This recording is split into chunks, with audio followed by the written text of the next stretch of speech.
Welcome back to CIA Declassified.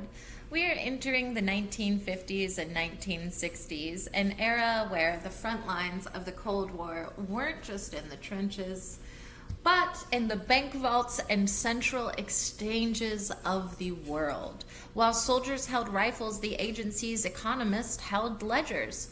The goal was simple but devastating: economic warfare. If you could make a nation's money worthless, you could make its government irrelevant. In the destabilized nations of Latin America and the Middle East, the agency looked for ways to squeeze the wallet of the common man until he had no choice but to revolt. We are looking at a time when the world was split between the dollar and the ruble, and a single adjustment to a trade quota could trigger a revolution. This wasn't about bullets, it was about the price of bread and the collapse of credit. This was LCPANGS. How did this designation get its name? The designation LCPANGS was a digraph-based cryptonym. The prefix LC was the agency designation for operations or entities related to the country of Cuba, and later expanded to broader Latin American economic interest.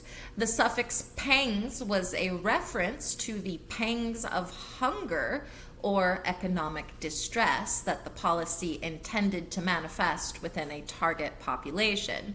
It was a cold linguistic descriptor of the physical result of the operation, creating the pangs necessary to drive a population to desperation. LCPANGS was a multi-pronged assault on the financial sovereignty of hostile nations.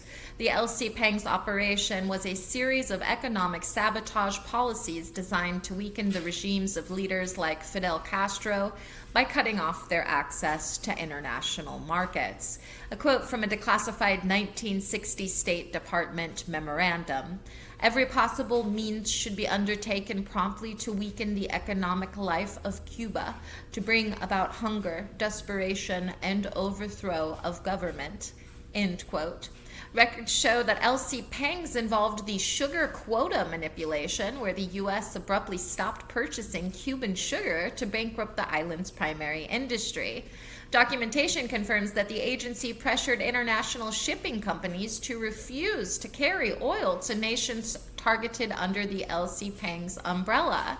The program utilized currency counterfeiting schemes where millions of high-quality fake pesos were printed to be dropped over target countries to trigger hyperinflation. A quote from a declassified internal CIA report on economic denial: "If we can control the flow of spare parts, we can turn a nation's industrial capacity into a collection of useless scrap metal within 6 months." End quote.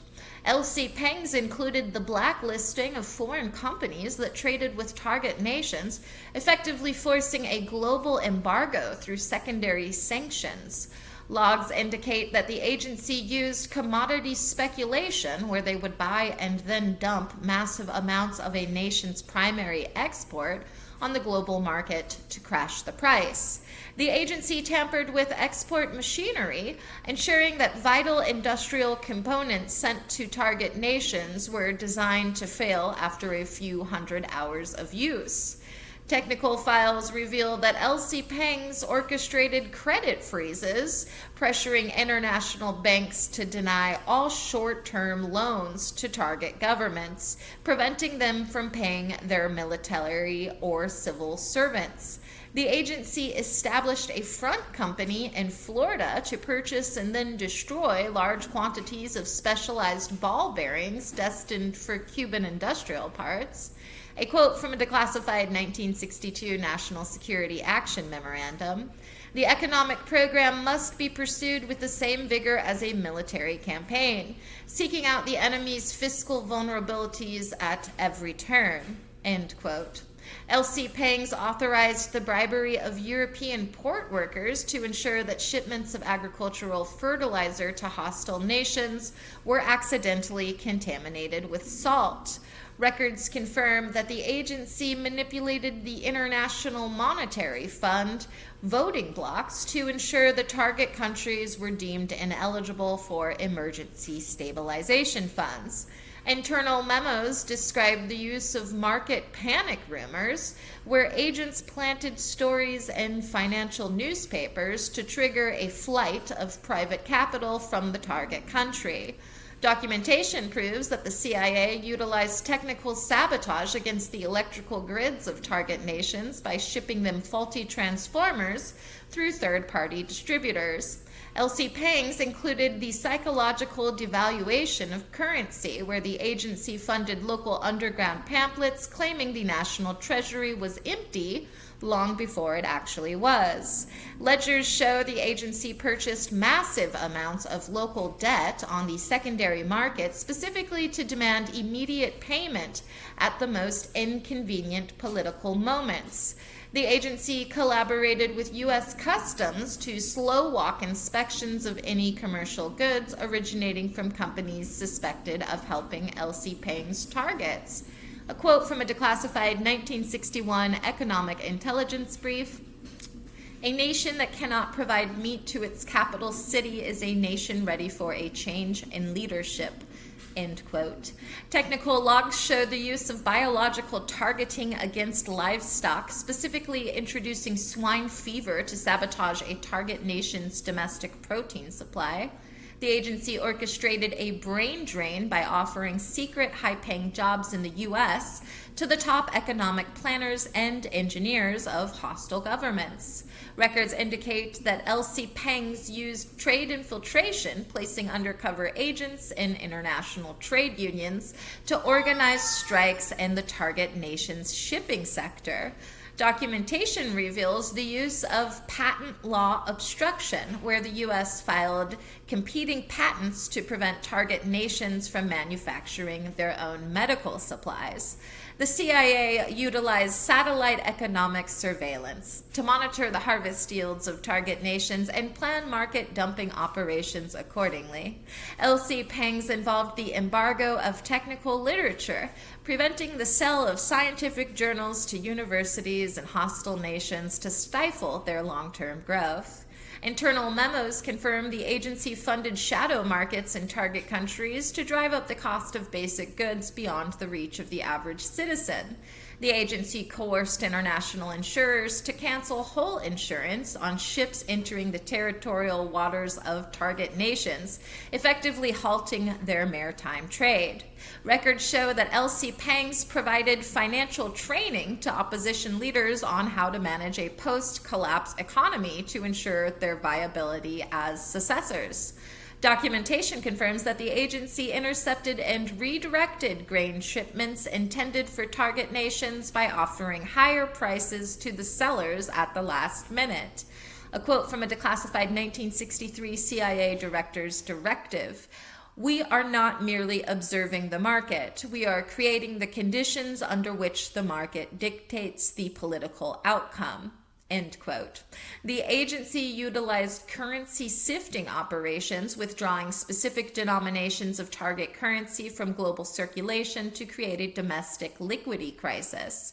Records confirm that LCPANGS pressured oil-producing nations to demand payment only in hard currency, knowing the target nation only had access to its own devalued paper. Internal files reveal that the agency sabotaged the telecommunications revenue of target nations by providing free, untraceable satellite phone links to the local opposition. Agency records show the use of port congestion tactics, using bribed officials to create bureaucratic gridlock that caused perishable exports to rot on the docks. Logs indicate the agency established shell banks in offshore havens to facilitate the untraceable short selling of a target nation's sovereign bonds. Documentation confirms the agency tampered with standardization weights, altering the scales used in international trade to make the target nation's exports appear underweight and thus fraudulent. LCPANGS utilized incentivized smuggling, paying local networks to drain a target nation of its metallic coinage to prevent small-scale commerce. Records prove the agency sabotaged hydroelectric turbines by introducing abrasive grit into the lubrication systems through deep cover maintenance assets. Memos reveal the agency manipulated fishery boundaries, using naval assets to chase target nation fishing fleets into international waters where they could be legally harassed. The agency orchestrated insurance premium spikes for any airline attempting to maintain a route into a target nation, effectively cutting off tourism and business travel. Internal ledgers show the funding of black market arbitrage, where agents provided cheap dollars to select rebels to allow them to outbid the government for local resources. If you dive into the LCPANGS archives, the most severe redactions, the kind that look like a staircase of ink, are found in the section titled Annex Delta Private Sector Asset Coordination. This file contains the highest density of blacked out text in the entire declassified history of the project, exceeding even the tactical sabotage logs. Now, let's step into the shadow gallery. There is a persistent whisper among researchers that these black bars hide the names of major American banking CEOs and legendary Wall Street firms who weren't just patriotic. They were actually operating as agency assets. Imagine if a bank run wasn't a fluke, but a command. Speculation suggests these lines detail how private capital was weaponized, with banks intentionally freezing foreign assets or crashing exchange rates at a single word from Langley. The silence, some say, is the only thing keeping the global banking system from a total crisis of trust. The air gets thinner when you look at the agricultural intervention logs. A darker theory suggests that LCPANGS wasn't just about money, it was about the soil. Some speculate the agency released biological agents engineered to rot specific crops like tobacco or coffee. They believe the redactions hide the chemical formulas for clandestine crop blight, evidence that the agency was willing to engineer a literal famine to force a political surrender. Then there's the talk of the invisible thief. Long before hackers were a household name, there is a theory that the agency used early IBM mainframe backdoors to simply delete a nation's gold reserves from the international digital ledgers of the time. Speculation exists that the redactions are the technical how-to guide for the world's first digital heist, a theft so clean the target nation couldn't even prove they'd been robbed. A newer, wilder speculation has emerged regarding the personnel neutralization files. This theory suggests the agency didn't just target money, they targeted the minds. The conspiracy posits that the redactions hide the extraordinary rendition of central bank mathematics, individuals who were kidnapped and forced to work for the agency to build models on how to crash their own home country's economies from the inside out. Lately, a fringe theory has emerged suggesting LCPANGS was the original laboratory for non-state currency. The conspiracy posits that the redactions in the currency alternative annex actually describe the creation of a mathematics-based untrackable digital tender designed to replace a target nation's money entirely. Some theorists go so far as to speculate that the agency invented the foundational code for modern blockchain technology in the 60s as a way to facilitate LCPANG-style market takeovers without using the US dollar. Was the LCPANG's policy a success? Tactically, it was a financial juggernaut. It successfully strangled the economies of several target nations, forcing them into a state of permanent crisis. Strategically, it was a mixed legacy. The program was a success in that it proved economic sabotage could be as effective as a military blockade. The success of LCPANGS is seen in the long-term isolation of regimes that refuse to align with U.S. interest. It successfully demonstrated that market power is the ultimate lever of the modern age. It proved that a nation's fragility is often found in its bank balance rather than its border defenses. The agency successfully integrated economic analysis into the heart of paramilitary operations, a move that changed the nature of warfare forever. It was a categorical success in creating a blueprint for sanctions that is still the primary tool of foreign policy today. By utilizing LCPANGS, the CIA successfully proved that the paper war could yield results that even the most sophisticated weapons could not. However, the operation was so successful in its devastation that it often left behind failed states that became breeding grounds for further instability, a fact that the agency would have to manage for decades to come. It successfully turned the global market into a weapon of war. By creating a template for fiscal ruin, the agency ensured that the threat of economic collapse became a permanent deterrent. The operation established that a nation's sovereignty is only as strong as its ability to trade in a dollar-dominated world. Ultimately, it was a success that traded immediate regime change for a permanent structural dominance over international finance. It successfully transformed the global economy into a kill switch that could be toggled from a desk in Northern Virginia. The mission proved that you don't need to conquer a country if you can simply make it impossible for them to afford their own existence. As far as technological and operational breakthroughs go, the paper war resulted in breakthroughs that define modern economic warfare.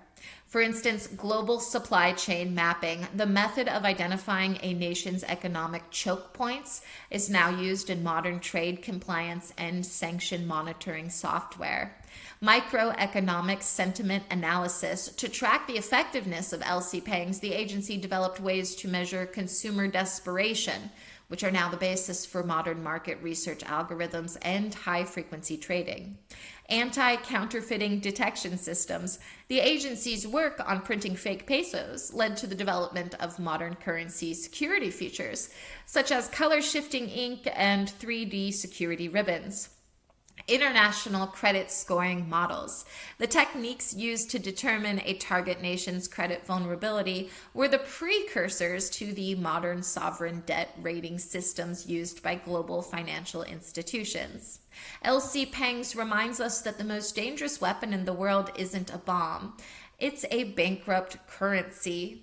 The paper war proved that the agency's power was not just in the shadows, but in the very fabric of global trade. The ledgers may be old and the pesos may be faded, but the strategy of economic denial remains the primary tool of the modern era.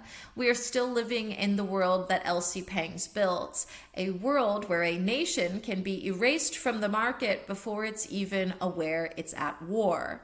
The ink on these declassified documents has dried, but the policy of using hunger as a hurdle for hostile regimes continues to shape our world. Every time a new sanction is signed, the ghost of LCPANGS is in the room. The transition from physical blockades to digital freezes is merely the next chapter of the same book. The legacy of these operations ensures that the wallet of the citizen remains the most contested battlefield in history.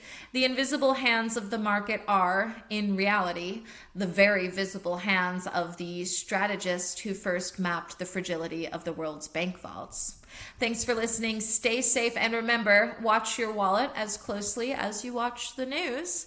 Join us next time as we examine QR Urge. In the hearts of the common people, the agency found its most explosive weapon. We'll uncover the facts behind QR Urge, the propaganda campaigns to induce civilian unrest in hostile nations. It was a game of perception, passion, and the art of turning a whisper into a riot. Join us next time for The Voice of the Storm. In the meantime, I'll see you in the archives.